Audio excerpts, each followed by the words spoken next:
All right, what went wrong with Florida State in 2024? Maybe a harder question to answer might be what went right.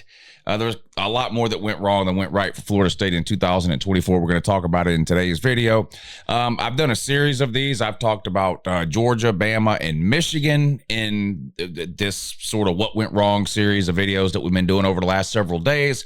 I'll be live tonight at 7:30, by the way. Semifinal playoff game, Notre Dame and Penn State in the Orange Bowls tonight at 7:30. So we'll go live around 7:15. We can hang out and watch the game. So those of you that are going to be watching at home, tune in. We'll hang out, react to the game in real time. Notre Dame versus Penn State tonight at 7:30. But let's talk about Florida State. Obviously an awful year. They went 2-10. It was one of the worst years in Florida State history. You've got to go definitely way back before the Bobby Bowden days to find anything close to this bad for Florida State. Just scrolling through their yearly record here, sort of year by year, they were 3-8 in 1975. They were 1-10 in 1974. Is that right? Yeah, 0-11 in 1973. So they had a really bad stretch there. Head coach, who doesn't remember head coach Daryl Mudra? Yeah, Daryl Mudra, 1-10 and then 3-8 before he got fired. Larry Jones before that at 0-11. So you got to go back a long, long ways, mid-70s, to find a season anywhere close to this bad for Florida State. Now, what makes this season particularly bbad for Florida State, in my opinion, is obviously the sort of juxtaposition of how they played last year, 13-1 ACC champions, to 2-10 and seemingly can't win a game. So that's obviously bad. The other thing is the ACC overall this season is one of the worst power conferences in the history of power conferences. The ACC was just horrific this year. They struggled to win games. They terrible bowl record. They didn't do good during the season in terms of their record against the other conferences. Just a horrific league this year, the ACC. So you've got the worst Power 4 conference in a long time, the ACC. And then you have a team in that conference who went 2-10, playing a schedule full of games against that terrible conference, the ACC. So this really makes Florida State one of the worst power teams of all time, in my opinion. Why did it happen? What went wrong? Well, you can start with some sort of on-the-field things. The offense was clearly a huge problem for Florida State this year. I actually think their defense, now this gets overshadowed and doesn't get talked about a lot because Florida State was so bad overall and their record was so bad, but I actually thought defensively that Florida State played okay. Were they as good as they have been, say, last year or even the year before that? Probably no. But you look at some of Florida State's games this year, even the Georgia Tech game, they give up 24 and lose. Boston College, they gave up 28 and lose. Memphis, they give up 20 and lose. They did give up 42 to SMU, got blown out. But there's a lot of games here where Florida State's giving up points in the 20s and losing. And you say, well, that's not great. The problem is when you watch those games, Florida State offense was so bad, the defense just kept getting put back out on the field over and over and over and over and over again. So this is something that I probably am not going to be able to convince people of unless they watched a lot of Florida State this year. But I really don't think Florida State's defense was that bad. Again, was it anywhere close to what it was last year and probably even the year before? No, it wasn't. I'm not here to hype them up and try to convince anybody that Florida State had some kind of top 5 defense or whatever, but clearly the offense was much worse than the defense. It started with, I think, the quarterback position. They bring in DJ Uiagalelei, my buddy there from Clemson via Oregon State after that, and then lands in Tallahassee, and it just never worked for whatever reason. It didn't fit. He wasn't as talented as they thought. He regressed. The coaching was bad. Whatever the reason, it didn't work from the get-go. You combine that with the fact that they had no real threats on the outside. Their running game was a shadow of what it had been the couple of years before. And what you're left with is an offense that really struggled to move the ball all season long. One of the worst offenses we've seen from Florida State in a long, long time. They end up playing multiple quarterbacks over the course of the year. 3 different starting quarterbacks, I believe. And just never able to get going offensively. Really, really bad. So as far as the on-the-field play, the offense was just horrific. Okay, so that's kind of the obvious what went wrong on the field watching the games. Okay, well, then you got to ask yourself, okay, well, why did that happen? Well, coaching. And what I mean is I don't even really mean development, although that's clearly has something to do with it. For whatever reason, Mike Norvell, the head coach of Florida State, has decided that he can't recruit at a level he needs to at Florida State to compete. So he's decided to lean heavily into the portal. Now, I disagree with that as a philosophy. That's just my opinion. I don't, we'll have to wait probably 20 years and then look back on this time period of the portal and all that and kind of judge who did it right, who did it wrong, where did it work, where did it not work, what ends up being the right mix of sort of portal versus high school recruiting and development.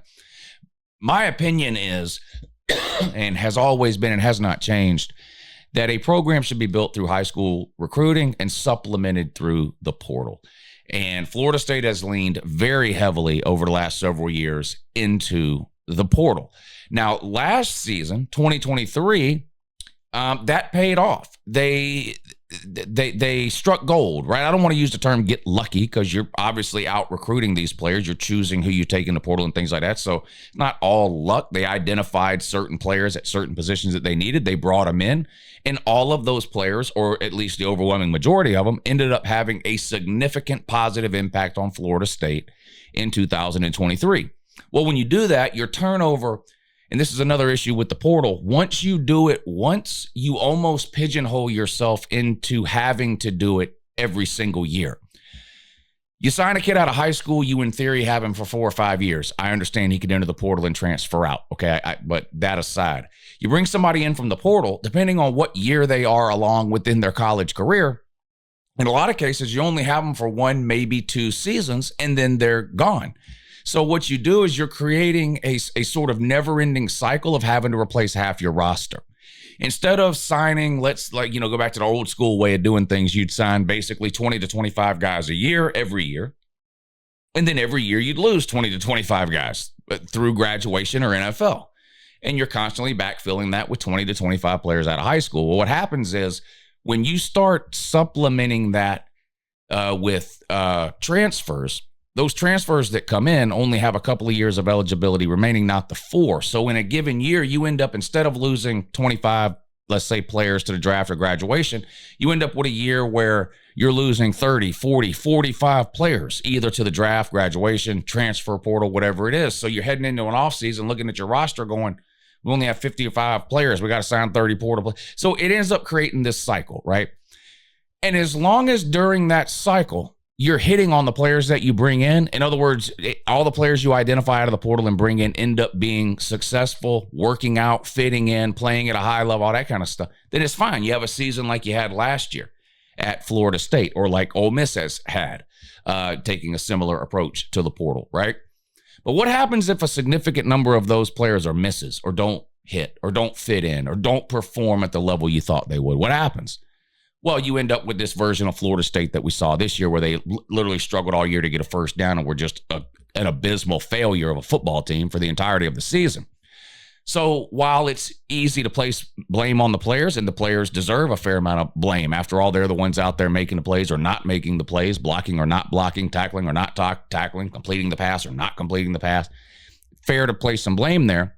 You have to look at sort of, who put this structure in place, and that's Mike Norvell.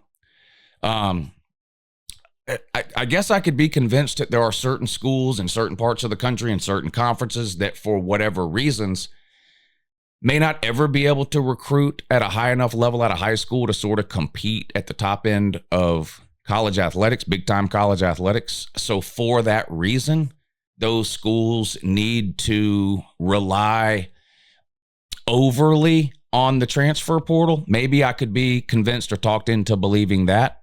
A team like Ole Miss, for example, what we see Deion doing at Colorado, sort of these non-traditionally or traditionally not very good programs that aren't in recruiting hotbeds, that don't exactly light the world on fire with recruiting every year, don't exactly finish in the top 10, 15 recruiting every year. Maybe I could be talked or convinced into going, you know what, why not? Why shouldn't they go heavy in the portal? Right? Take their chances, roll their dices. Roll the dice. Is one good year out of every 4? Hey, come on now. Come on. You see this? I put up with this every day. We're going to get out of here.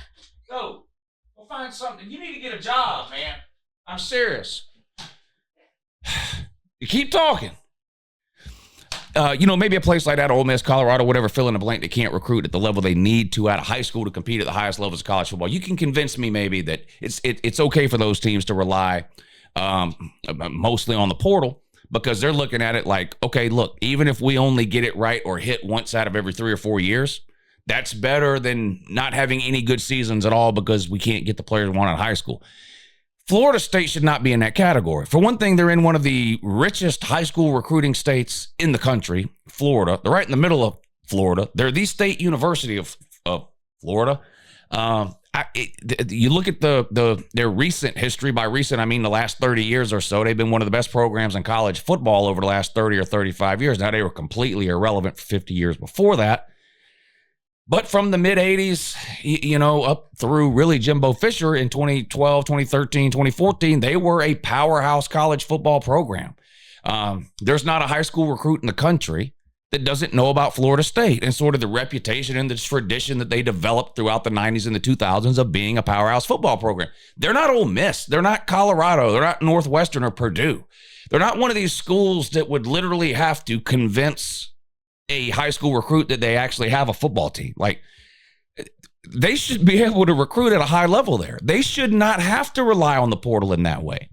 So for that, I blame Mike Norvell. I think it's a failure of philosophy there at Florida State, that they have found themselves in a position where they have to rely this heavily on the portal. I think it is a massive failure of philosophy at Florida State. The fact that it worked once doesn't change my mind. You look at Mike Norvell's record during his time at Florida State. He's been there 5 years. He's got 3 losing seasons. 3. Each of his first 2 seasons, he had a losing record. His third and his fourth season were pretty good. His fourth season, they end up winning the ACC, finished at 13-1. But then this year, 2-10. That's 3 out of 5 years this guy's had a losing record. And ask yourself if it appears to be getting any better. It doesn't. What else went wrong at Florida State? Well, I talked about this a lot during the offseason after last year's bowl season. And again, it turned out to be true.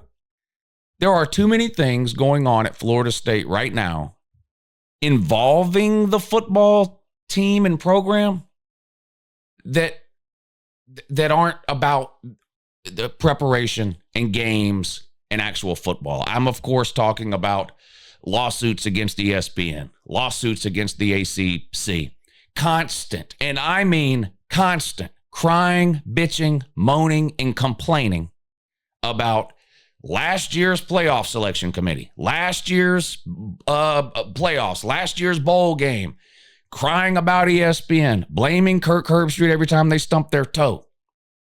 And they're still doing it today.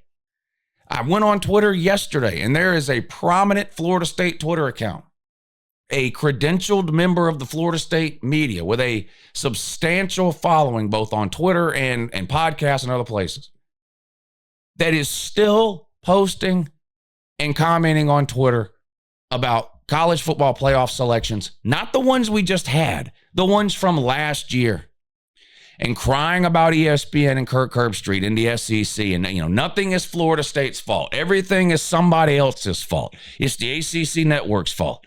It's ESPN's fault. It's the ACC conference's fault. It's their previous president's fault. It's Kirk Herbstreit's fault. It's everybody's fault but their own. They're spending way too much time at Florida State looking in the rearview mirror and complaining about what they see, instead of focusing on what they need to do today to get better as a football team and as a football program. And I spent a lot of time last offseason pointing that out. And then we all saw what happened. And I don't think you can make a video about what went wrong with Florida State for 2024 without pointing that out. That is part of the problem. That is part of what went wrong. It's a victim mentality that they have developed at Florida State. Everyone's out to get them. No one likes them. They don't make enough money. The TV network is holding them down. The ACC doesn't want to let them go. The ESPN doesn't want to pay them what they deserve. It's just everything is, oh, poor, pitiful Florida State. Everybody pat them on the head and feel sorry for them. Well, sorry. I don't feel sorry for you. SMU has been a group of 5 program for 40 years. They were buried by the NCAA 40 years ago. Literal death penalty as a football program. Spent the next 40 years wandering the desert of the group of 5, being honestly not very good. Not very good. They were so desperate to get into the Power 5, now Power 4, that they accepted an invitation from the ACC, the same conference that Florida State is suing to get out of because they don't think the ACC is paying them enough money to be competitive. Let's not forget, that's Florida State's reasoning behind all of these lawsuits. They're not being paid enough to be competitive. That's the bottom line. SMU enters the ACC in 2024 for $0, not a penny, not a dime is the SMU making from the ACC TV deal. 0. They said, we'll come in for free. We'll whip Florida State's ass for free. We'll prove that TV money is not the only way to develop a good football team and a good football program. And that's exactly what they did. That is exactly what they did. They beat the absolute soul out of Florida State in their first ever ACC game. SMU beat them 42-16 and got paid 0 to do it. None. While Florida State is busy suing everyone under the sun because they don't think they make enough money to be competitive. Well, SMU came in and bitch slapped you around for free. For free. And now we're into another offseason. Instead of focusing on the future, focusing on what they can do to improve, focusing on high school recruiting, what are they doing? They're looking in the rearview mirror. They're yelling and screaming and complaining about the playoff selection committee from 2 seasons ago now. They're still yelling at ESPN and the ACC and Kirk Herbstreit. They're bitching and moaning because Georgia got into the playoffs with a backup quarterback. Like, they are so stuck on stupid from 2 years ago that they can't see the giant failure right in front of their face. And they're going to step in another pile of shit in 2025. They're not going to be very good next year either. They are doing the same thing. They are reloading through the portal. They're bringing in, they look down at Miami and see Washington State with a great quarterback. Now they got to go get them a portal quarterback. Everything's portal there. They can't recruit. Their recruiting class fell apart. They lost half their recruiting class over the course of the season because no one wants to be a part of that. They're a bunch of crybabies. They're toddlers. They're overgrown children at Florida State. It's literally a toddler in the corner throwing a temper tantrum because somebody took his binky away. That's Florida State. And they can't focus on the future. They can't improve. They can't get where they want to go because they can't stop looking behind them and complaining. And that's what's went wrong with Florida State.